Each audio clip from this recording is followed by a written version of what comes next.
అతిథి దేవో భవ అని మనం అంటాం. ఈ ఒక్క నానుడిని పెట్టుకొని ఈ దేశంలోకి ఎంతెంత మంది వస్తారండి, ఎలాంటి అరాచకాలను సృష్టిస్తారు, దీన్ని ఎలా ఆపడం?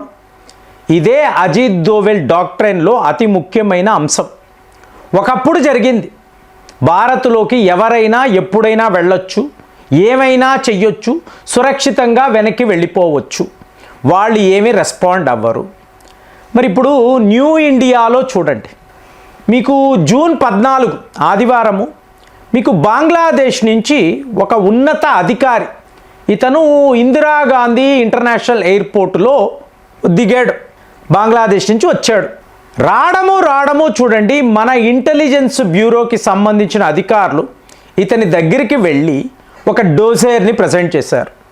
అంటే భారత్కు కావలసిన టాప్ 10 హిట్ లిస్ట్లో ఉన్నవాళ్ళు ఎవరెవరు అంటే, మనకు వ్యతిరేకంగా ప్రపంచ స్థాయిలో ఎవరెవరు ఎలాంటి పనులు చేస్తున్నారు ఇది గమనిస్తున్నాం. అంటే ఒకప్పుడు ఉన్న ఇంటెలిజెన్స్ వేరండి, ప్రస్తుతము మన వాళ్ళు ఆపరేట్ చేస్తున్న విధానము చాలామందికి తెలియదు.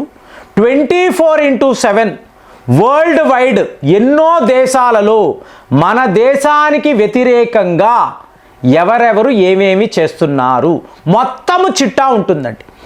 ఈ డీటెయిల్స్ అంతా అజిత్ దోవెల్ గారికి టైం టు టైం ఇస్తూ ఉంటారు. జయద్ ఉర్ రెహమాన్ అనబడే ఈ వ్యక్తి ఒక డిప్లొమాట్, ఒక అధికారి, అంటే బై ప్రొఫెషన్ నేను ఒక డాక్టర్ అని చెప్పుకున్నాడు. ఎందుకు వచ్చావు అంటే, ఒక కార్యక్రమం ఇండియన్ ఓషన్ ర్యామ్ అసోసియేషన్ అని వాళ్ళు ఒక ప్రోగ్రామ్ కండక్ట్ చేస్తున్నారు, మా బంగ్లాదేశ్కి ఒక ఇన్విటేషన్ వచ్చింది, దాని ఆధారంగా నేను న్యూఢిల్లీ వచ్చాను అని చెప్పాడు. డాక్టర్ ఎన్నేళ్ళండి మీకు ఈ సర్టిఫికేషన్ రావడానికి? 5 ఏళ్ళు పడుతుంది. ఇంత కష్టపడి డాక్టర్కి చదువుకున్న వ్యక్తి విచిత్రం చెప్పమంటారా, ఇంతవరకు ఒకసారి కూడా ఒక పేషెంట్ని కూడా ఇతను అటెండ్ అవ్వలేదు. డాక్టర్ మాఫియా, డాక్టర్ టెర్రరిజం అని ఇవాళ మాట్లాడుతున్నాం. ఢిల్లీలో జరిగింది కదా. సో ఇప్పుడు సిఐఏ అనబడే సెంట్రల్ ఇంటెలిజెన్స్ ఏజెన్సీ వీళ్ళ హై ప్రొఫైల్ వ్యక్తులను తమ ఏజెంట్లుగా అపాయింట్ చేస్తున్నారండి. సో జయద్ ఉర్ రెహమాన్ చెప్పే నిజము ఏమిటి, తాను ఒక సిఐఏ ఏజెంట్. అంటే దురంధర్ పార్ట్ 3 మూవీ తీయబోతున్నాడు అన్నమాట. 2 పార్ట్స్ అయిపోయాయి కదా. సో మామూలుగా ఒక దేశంలోకి వెళ్ళడము, అక్కడ ఉండే ఒక ముఖ్యమైన గ్రూప్ దాంట్లో జాయిన్ అవ్వడం, ఏం జరుగుతుందో ఇక్కడ వెనక చెప్పడం, ఇదే పని భారత్లోకి వచ్చి బంగ్లాదేశ్కి ఇన్ఫర్మేషన్ ఇవ్వాలి. టార్గెట్ ఎవరండి? భారత్, సనాతన ధర్మము, నరేంద్ర మోదీ, షేక్ హసీనా. ఈవిడ అక్కడ సురక్షితంగా ఢిల్లీలో ఉన్నారు. మరి ఈవిడికి సంబంధించిన ఇన్పుట్స్ దీనిని ఏదో ఒక రకంగా బంగ్లాదేశ్ దాకా చేర్చాలి. అక్కడ నుంచి ఐఎస్ఐ, అక్కడ నుంచి సిఐఏ, ఇదే వీళ్ళ ప్లాన్. సో వచ్చిన వాడిని పట్టుకొని వీళ్ళు 3 గంటల సేపు ఇంట్రాగేషన్. చూడండి, ఇతన్ని రిసీవ్ చేసుకోవడానికి ఎవరు వస్తారో చెప్పమంటారా? బంగ్లాదేశ్ యొక్క హై కమిషనర్. అంటే సిఐఏ నెట్వర్క్లో యావత్ దేశమే ఉందా?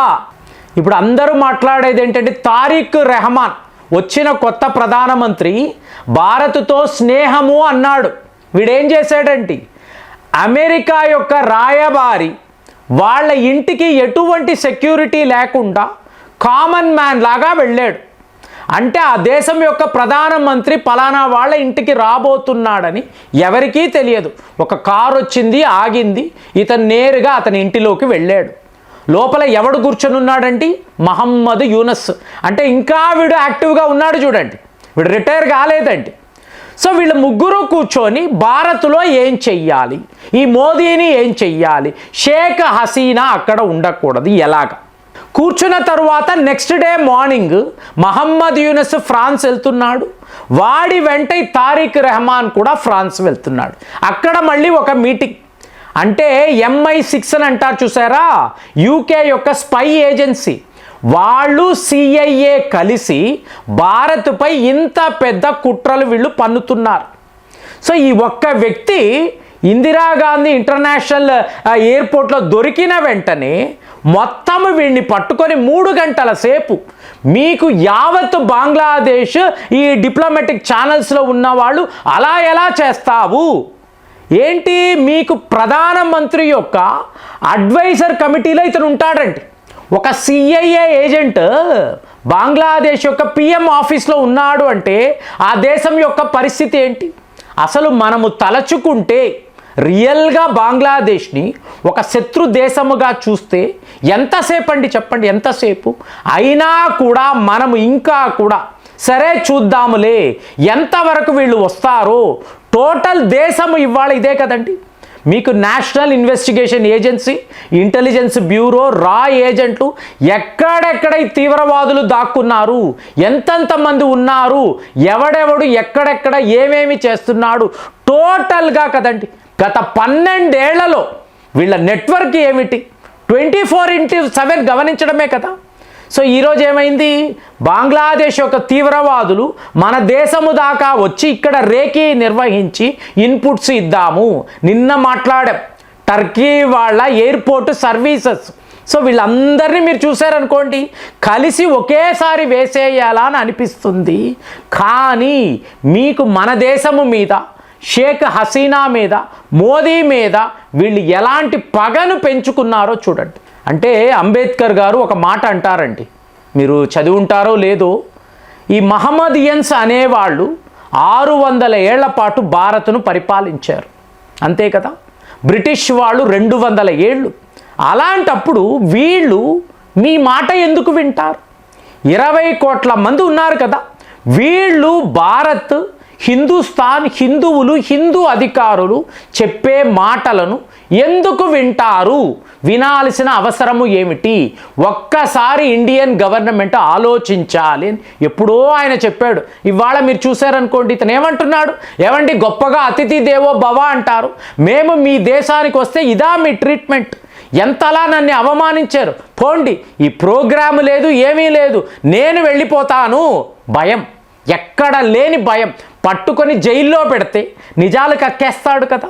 ఒక డిప్లొమాట్ అని వచ్చాడు, డాక్టర్ అని వచ్చాడు కాబట్టి మన మినిస్ట్రీ ఆఫ్ ఎక్స్టర్నల్ అఫైర్స్ చివరి వార్నింగ్, ఇమీడియట్గా దేశాన్ని విడిచిపెట్టి వెళ్ళిపో. ఈ కార్యక్రమం అవ్వడం నువ్వు కనిపించేవనుకో అంతే సంగతులు. అంటే ఈ ప్రోగ్రామ్ని కూడా అటెండ్ కాని సిఐఏ ఏజెంట్ టికెట్ దొరకలేదండి, బంగ్లాదేశ్కి వెళ్ళడానికి అవకాశం లేదు. వెంటనే ఇక్కడి నుంచి కొలంబో వెళ్ళాడు. కొలంబో వెళ్ళి అక్కడి నుంచి బంగ్లాదేశ్ పారిపోయాడు. పారిపోయిన తరువాత అక్కడ బంగ్లాదేశ్లో ఉండే ఎంబసీ మన హై కమిషనర్ని పిలిచి, మా డాక్టర్ మీ దేశానికి వస్తే ఇదా మీరు ఇచ్చే ట్రీట్మెంట్, ఇలాగా మీరు అతిథి దేవో భవ అని చెప్తారు అంటే ఆ రోజులంతా ఎప్పుడో పోయాయిరా. తీవ్రవాదులకు మేము దండలు వేసి రెడ్ కార్పెట్ వేస్తామా? కాల్చి పడేస్తాం. ఎవడికి వాడు రోడ్డు మీద, గాడిద మీద కూర్చోపెట్టి గుండు కొట్టి ఊరేగింపు చేస్తాము. ఇది న్యూ ఇండియా. ఇక్కడ ఇలాంటివి కొనసాగవు అని క్లియర్గా చెప్పడం. సో చెప్పడము సిఐఏ లెవెల్ నుంచి, పాకిస్తాన్ ఇంటెలిజెన్స్ నుంచి, బంగ్లాదేశ్లో ఉండే ఈ దుర్మార్గులు అందరూ కూడా ఉలికి పడ్డారు. సో ఇక మన యొక్క ఇలాంటి ఆటలు ఇక్కడ సాగవు. వీళ్ళు హై అలర్ట్లో ఉన్నారు. సెక్యూరిటీ వాళ్ళు అంత ఫాస్ట్గా ఇతను ల్యాండ్ అవ్వడము అక్కడికి వచ్చి ఇమీడియట్గా ఇతన్ని ఒక గదిలోకి తీసుకువెళ్ళి, నువ్వు ఎందుకు మా భారత్ వచ్చావు, ఏం ప్రోగ్రామ్, నీ పని ఏంటి, డాక్టర్ అన్నప్పుడు నువ్వు ఎక్కడ నీ క్లినిక్ రన్ చేస్తున్నావు, నువ్వు అక్కడ బంగ్లాదేశ్లో ఎక్కడ, మొత్తం అడిగేటప్పటికీ భయపడి సిఐఏ ఏజెంట్ పారిపోయాడండి. దీంతో భారత్లో ఇంటెలిజెన్స్ వర్గాలు ఎంత అలర్ట్గా ఉంటారు. సో ఎవరు వచ్చినా కూడా ఏదో ఆర్టిఫిషియల్ ఇంటెలిజెన్స్లో మీకు ఈ మార్ఫింగ్ చేస్తారండి, బాడీ స్కానింగ్ చేస్తారు. ఆ లెవెల్లో వీళ్ళు ఏమైనా టెక్నాలజీ వాడుతున్నారా, లేకపోతే ఇంత ఫాస్ట్గా ఎలా ఐడెంటిఫై చేయగలిగారని చెప్పి యావత్ ప్రపంచం మాట్లాడుతుంది. అంటే బంగ్లాదేశ్లో ఎంతెంతమంది ఇలాంటి సిఐఏ ఏజెంట్లు భారత్లోకి రావాలి అని ప్రయత్నాలు చేస్తున్నారో చూడండి. మరి వీళ్లకు బుద్ధి చెప్పాలి అంటే తరిమేసాము, కానీ ఇంతకు మించి యాక్షన్ తీసుకోవాలండి. ఏం చెయ్యాలి ఆలోచించి కామెంట్స్లో రాయండి. మళ్ళీ వచ్చే వీడియోలో కలుద్దాం. జై హింద్.